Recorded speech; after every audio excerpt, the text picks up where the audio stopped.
بسم اللہ الرحمن الرحیم۔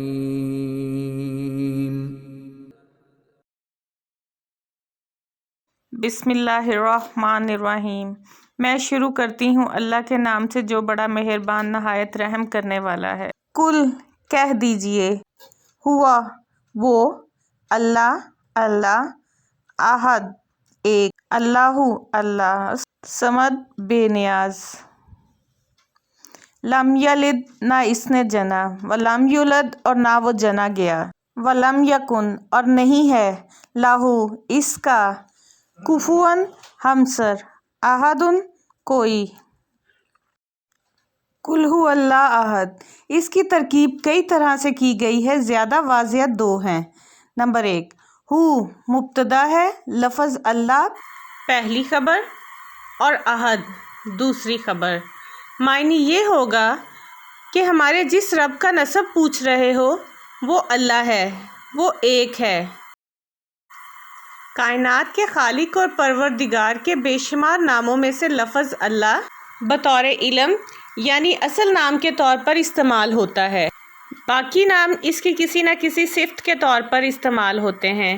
اس کی اصل الہ ہے، الہ کا معنی معبود ہے، تو لفظ اللہ کا مطلب یہ ٹھہرا کہ وہ خاص ہستی جو عبادت کے لائق ہے، کیونکہ اس میں کمال کی تمام صفات پائی جاتی ہیں۔ وہ اللہ احد کا معنی یہ ہے کہ وہ رب جس کے متعلق تم پوچھ رہے ہو وہ کوئی نئی یا نامعلوم ہستی نہیں، بلکہ وہ اللہ ہے جسے تم بھی جانتے اور مانتے ہو، وہی جو معبود برحق ہے، اور وہ اللہ ایک ہے۔ اللہ احد، اللہ تعالیٰ کے ایک ہونے کے 3 معنی ہو سکتے ہیں، اور تینوں یہاں درست ہیں۔ پہلا یہ کہ وہ ایک ذات ہے، 2 یا 3 یا زیادہ نہیں، اور اس کی ذات میں تعداد نہیں۔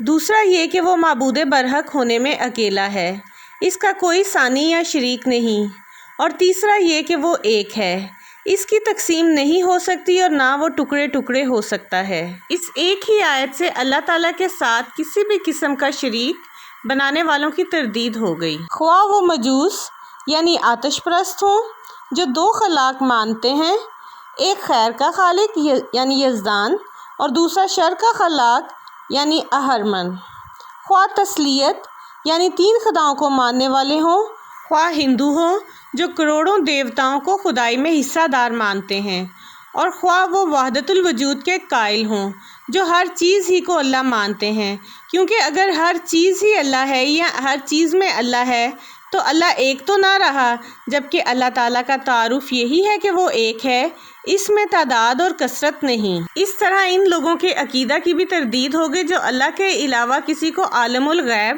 یا اختیارات کا مالک سمجھ کر مدد کے لیے پکارتے ہیں، اور انہیں خدائی اختیارات میں اللہ تعالیٰ کا شریک بناتے ہیں۔ اس طرح ان لوگوں کی بھی تردید ہو گئی جو اللہ تعالیٰ کی ذات سے ٹکڑوں کے جدا ہونے کے قائل ہیں۔ کوئی کہتا ہے حضرت عیسیٰ علیہ السلام اللہ تعالیٰ کے بیٹے ہیں، کوئی کہتا ہے عزیر علیہ السلام اللہ کے بیٹے ہیں، کوئی کہتا ہے محمد صلی اللہ علیہ وسلم اللہ کے نور میں سے پیدا ہوئے، کیونکہ ان تمام صورتوں میں کوئی نہ کوئی ہستی اللہ کی شریک ٹھہرتی ہے اور وہ ایک نہیں رہتا۔ ایک صاحب کی تقریر سنی، وہ کہہ رہے تھے نبی کریم صلی اللہ علیہ وسلم اللہ کے نور سے نور ہیں۔ بعض لوگ کہتے ہیں کہ اللہ کے نور میں سے نور کس طرح جدا ہو سکتا ہے؟ میں آپ کو مثال دے کر سمجھاتی ہوں۔ دیکھیے، اگر ایک موم بتی جل رہی ہے، اس میں سے ایک اور موم بتی جلا لیں تو کیا پہلی کے نور میں کوئی کمی واقع ہوگی؟ ہرگز نہیں۔ اس طرح نبی صلی اللہ علیہ وسلم اللہ کے نور سے نور ہیں، اور اللہ کے نور میں بھی کوئی کمی واقع نہیں ہوئی۔ اس بیچارے نے یہ نہ سمجھا کہ اللہ تعالیٰ نے اپنے لیے مثالیں بیان کرنے سے منع کرتے ہوئے فرمایا ہے فَلَا تَضْرِبُوا لِلَّهِ الْأَمْثَالَ إِنَّ اللَّهَ يَعْلَمُ وَأَنْتُمْ لَا تَعْلَمُونَ۔ سورہ نحل آیت نمبر 83۔ پس تم اللہ کے لیے مثالیں مت بیان کرو، کیونکہ اللہ جانتا ہے اور تم نہیں جانتے، اور نہ ہی یہ سمجھا کہ پہلی موم بتی میں کوئی کمی ہو یا نہ ہو، 2 موم بتیاں تو بن گئیں، جبکہ اللہ ایک ہے، اور نہ یہ سمجھا کہ اللہ کا نور نہ کسی سے نکلا ہے اور نہ اس سے کچھ نکلتا ہے۔ یہ عقیدہ تو بینہ وہی عقیدہ ہے جو نصرانیوں نے حضرت عیسیٰ علیہ السلام کے متعلق اختیار کیا۔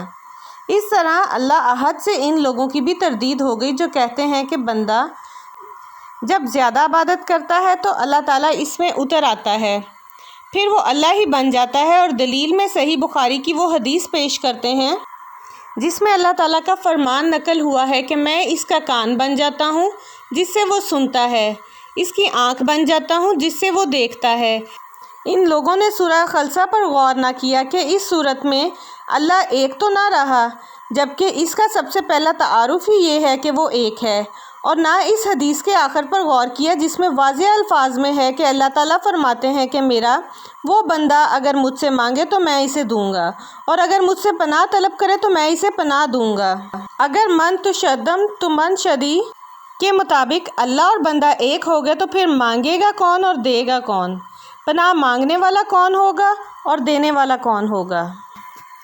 اسی طرح ان لوگوں کی بھی تردید ہو گئی جو کہتے ہیں کہ بندہ عبادت کرتے کرتے اللہ کے ساتھ اس طرح واصل ہو جاتا ہے کہ وہ وہی بن جاتا ہے جس طرح لوہا گرم ہوتے ہوتے آگ بن جاتا ہے۔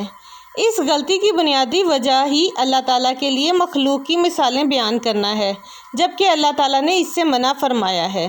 اس کے علاوہ ان بیچاروں نے یہ نہ سوچا کہ آیت اللہ احد یعنی اللہ ایک ہے اس کی نفی کر رہی ہے۔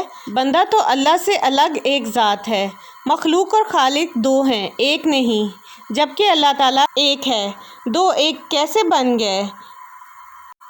یہ تو وہی نصرانیوں والا عقیدہ ہے کہ باپ خدا، بیٹا خدا، روح القدس خدا، مگر تین نہیں بلکہ ایک خدا۔ اللہ کے بندوں، دو یا تین ایک کیسے بن گئے؟ الغرض یہ ایک ایسی مبارک صورت ہے کہ اللہ کی توحید کے خلاف جتنے عقیدے ہیں اور ان کی جتنی بھی توجیہیں کی جاتی ہیں، یہ اکیلی صورت بلکہ اس کی ایک آیت ہی ان کی تردید کے لیے کافی ہے۔ پھر اگر رسول صلی اللہ علیہ وسلم نے اسے قرآن کا ثلث یعنی ایک تہائی قرار دیا ہے تو اس میں تعجب کی کیا بات ہے؟ اللہ اللہ صمد بے نیاز، اللہ ہی بے نیاز ہے، جس کا معنی ہے اللہ ایک ہے۔ وہاں اللہ الاحد نہیں فرمایا کہ اللہ ہی ایک ہے۔ اس کی وجہ یہ ہے کہ وہاں حصر کی ضرورت ہی نہیں تھی، کیونکہ وہ ہستی جو ایک ہے وہ صرف اللہ تعالیٰ ہے، کسی اور کو احد کہہ ہی نہیں سکتے۔ ہر ایک کا ثانی کسی نہ کسی طرح سے موجود ہے، کسی اور چیز میں اس کا ثانی نہ ہو تو مخلوق ہونے میں اس کے بے شمار ثانی موجود ہیں۔ اس لیے اس کائنات میں ایک ہستی صرف اللہ کی ہے جسے حصر کی ضرورت ہی نہیں، جبکہ صمد ہونے کے دعوے دار بے شمار ہیں جن کے پاس لوگ اپنی ضرورتوں کے لیے جاتے ہیں۔ اس لیے فرمایا اصل صمد صرف وہ ہے، کیونکہ دوسرے لوگ کتنے بھی بڑے سردار ہوں، لوگ ان کے پاس اپنی حاجتوں کے لیے جاتے ہوں مگر وہ خود کسی نہ کسی کے محتاج ہیں۔ یہ صرف اللہ کی ہستی ہے کہ وہ کسی کی محتاج نہیں، باقی سب اس کے محتاج ہیں۔ وہ سب کو کھلاتا ہے، خود کھانے کا محتاج نہیں، جیسا کہ فرمایا وَهُوَ يَأْتَمُ وَلَا يَأْتَمُ، سورہ نام آیت نمبر 13۔ حالانکہ وہ کھلاتا ہے اور اسے نہیں کھلایا جاتا، پھر نہ اس سے کوئی پیدا ہوا اور نہ وہ کسی سے پیدا ہوا۔ صمد کے اس مفہوم کو بے نیاز کا لفظ کافی حد تک ادا کرتا ہے۔ لم یلد، نہ اس نے جنا، ولم یولد، اور نہ وہ جنا گیا، نہ اس نے کسی کو جنا اور نہ وہ جنا گیا۔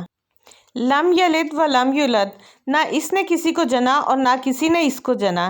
اس آیت میں نصرانیوں کا رد ہے جو حضرت عیسیٰ علیہ السلام کو اللہ تعالیٰ کا بیٹا مانتے ہیں، یہودیوں کا رد ہے جو حضرت عزیر علیہ السلام کو اللہ کا بیٹا مانتے ہیں، مشرکین عرب کا رد ہے جو فرشتوں کو اللہ تعالیٰ کی بیٹیاں مانتے ہیں، فلاسفہ کا رد ہے جو کہتے ہیں کہ عقول عشرہ اللہ سے نکلی ہیں اور اب کائنات کا نظام وہ چلا رہی ہیں، ہندوؤں کا رد ہے جو کروڑوں کی تعداد میں مخلوق کو خدا مانتے ہیں، اور ان مسلمان کہلانے والوں کا بھی رد ہے جو کہتے ہیں کہ نبی کریم صلی اللہ علیہ وسلم اور ائمہ اہل بیت اللہ تعالیٰ کے ذاتی نور سے پیدا ہوئے ہیں۔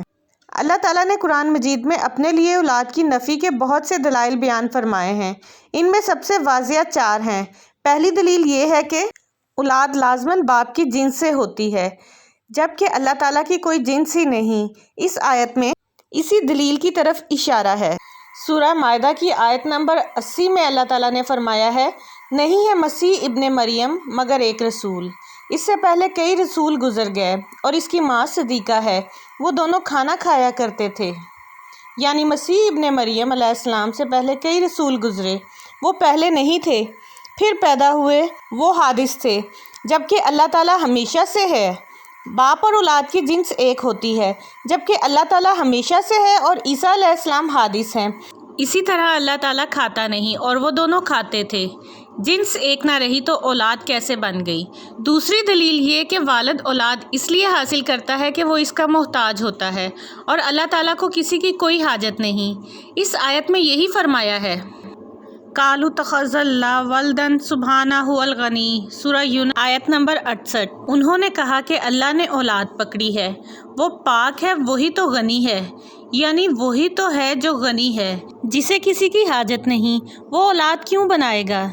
تیسری دلیل یہ کہ تمام مخلوق اللہ کے بندے اور غلام ہیں، اور بندہ ہونا بیٹا ہونے کے ساتھ جمع نہیں ہے۔ سورہ مریم کی آیت نمبر 92 اور 93 میں اللہ تعالیٰ نے فرمایا ہے، اور رحمان کے لائق ہی نہیں کہ وہ اولاد پکڑے۔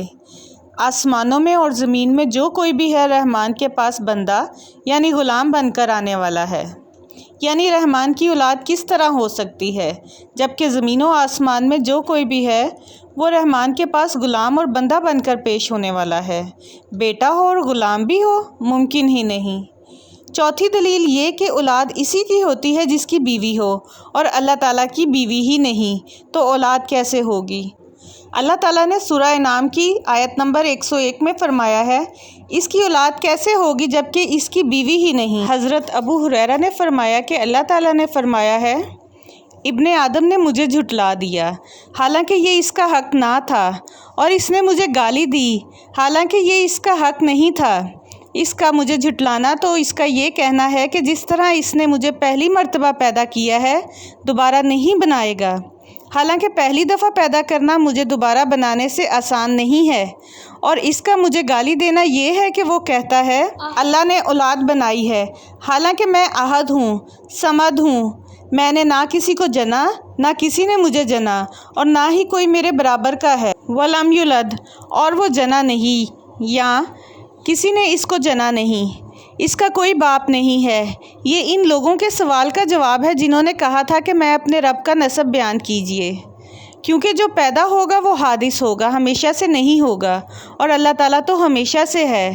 رسول اکرم صلی اللہ علیہ وسلم نے فرمایا، بخاری شریف میں درج ہے، اللہ تعالیٰ تھا اور اس سے پہلے کوئی چیز نہیں تھی۔ معلوم ہوا کہ جو ولادت کے مرحلے سے گزرا ہو یا خلق کے مرحلے سے گزرا ہو وہ اللہ نہیں ہو سکتا۔ غلط کہتے ہیں جو کہتے ہیں کہ مسیح اللہ کا بیٹا ہے اور ازلی یعنی ہمیشہ سے ہے، یا نبی صلی اللہ علیہ وسلم اللہ کے نور سے جدا ہوئے، مگر در حقیقت وہی ہیں اور ہمیشہ سے ہیں۔ غور کرنا چاہیے کہ جو پیدا ہوا وہ ہمیشہ سے کیسے ہو گیا۔ وَلَمْ يَكُنْ، اور نہیں ہے، لہو، اس کا، کفواً ہمسر، احد، کوئی۔ وَلَمْ يَكُنْ لَهُ كُفُوًا أَحَدٌ، کفو ہم مثل، جوڑ جو برابر کا ہو۔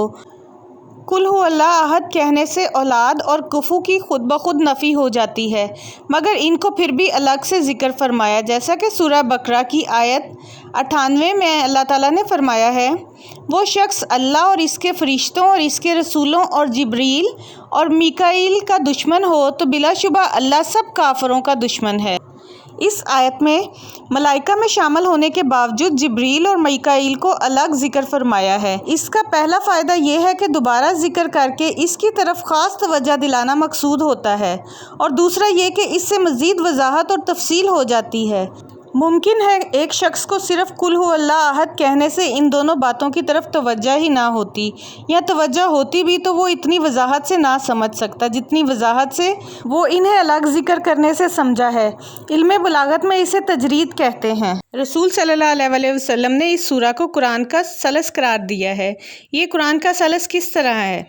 رسول صلی اللہ علیہ وسلم نے خود اس کی وضاحت نہیں فرمائی، اہل علم نے اپنے اپنے خیال کے مطابق اس کی توجیہ فرمائی ہے۔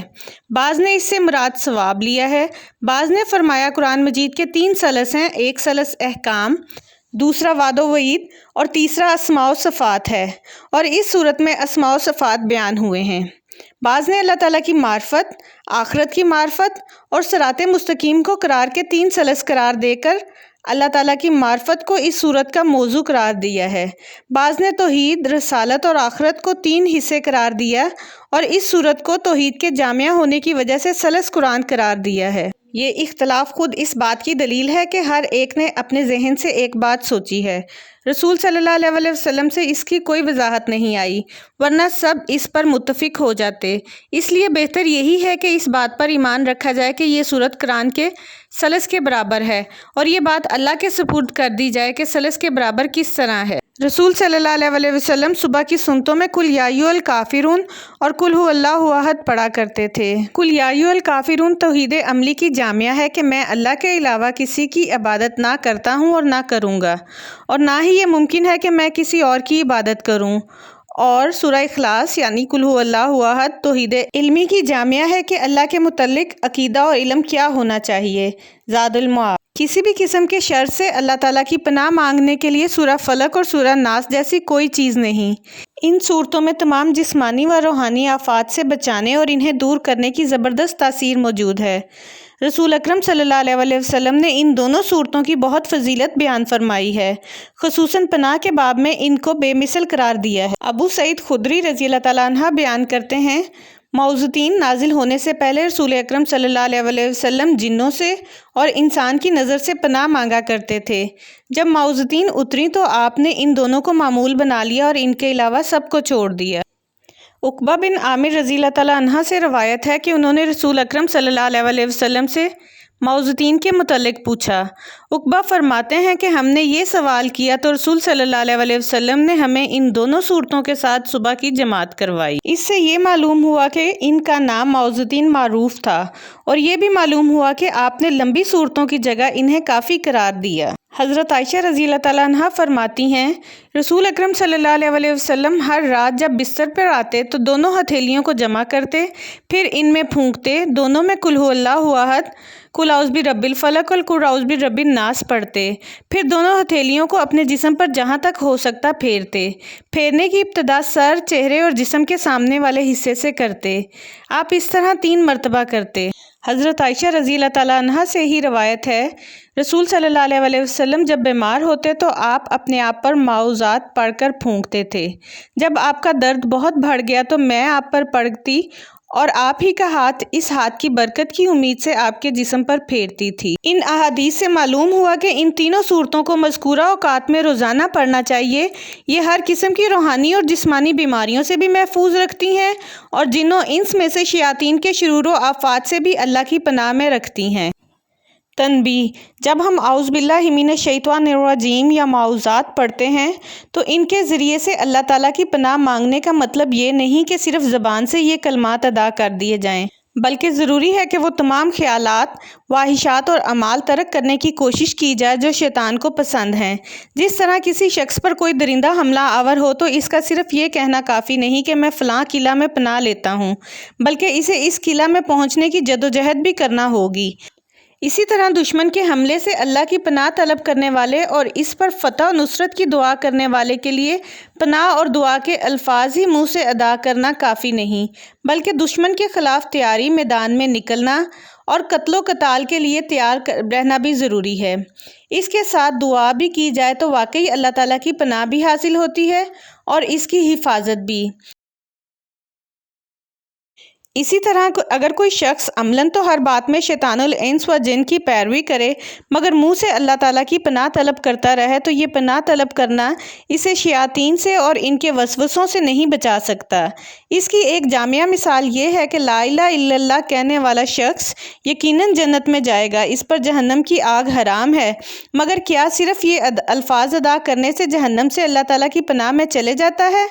نہیں، بلکہ وہ جو صادقاً من قلب ہو، یعنی سچے دل سے صرف اللہ کو معبود برحق مانے اور اسی کی عبادت کرے، اس کے لیے یہ فضیلت ہے۔ اگر وہ کسی غیر کو یا اپنی خواہش نفس کو ہی اپنا معبود بنا لے تو پھر چاہے کروڑ دفعہ بھی لا الہ الا اللہ پڑھتا رہے تو جہنم کی آگ سے نہیں بچ سکتا۔ جزاک اللہ خیر۔